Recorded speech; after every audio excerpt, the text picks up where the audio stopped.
বাংলাদেশে চাই না।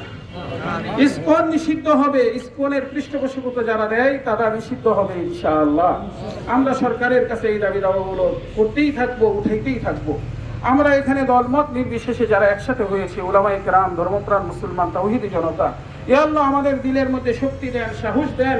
ইয়া আল্লাহ হুসাইনি চেতনা আমাদেরকে দান করেন, খালিদ ওয়ালিদের মতো সাহস আমাদেরকে দান করেন, সালাউদ্দিন আইয়ুবীর মতো সেই নিশানা, সেই শক্তি আমাদেরকে দান করেন। ইয়া আল্লাহ আমরা আমাদের এই টাঙ্গাইলকে ইসকন মুক্ত করব ইনশাআল্লাহ। ইয়া আল্লাহ এই টাঙ্গাইলের সব ধর্মের লোকেরা আমরা মিলেমিশে সাম্প্রদায়িক সম্প্রীতি বজায় রেখে সামনে চলবো। কিন্তু দেশ বিরোধী ভারতের পক্ষের কোনো কথা, কোনো আওয়াজ কেউ লিখবে, কেউ বলবে, সে কোন ধর্মের এটা আমরা দেখবো না, আমরা তাকে নিস্তব্ধ করে দিব। আল্লাহ রাব্বুল আলামিন আমাদেরকে দ্বীনের জন্য, ইসলামের জন্য, দেশের জন্য কাজ করার তৌফিক দান করেন।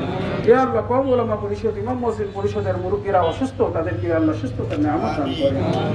ইয়া আল্লাহ অ্যাডভোকেট সাইফুল ইসলাম আলিফের পরিবারকে ধৈর্য ধারণ করার তৌফিক দান করেন।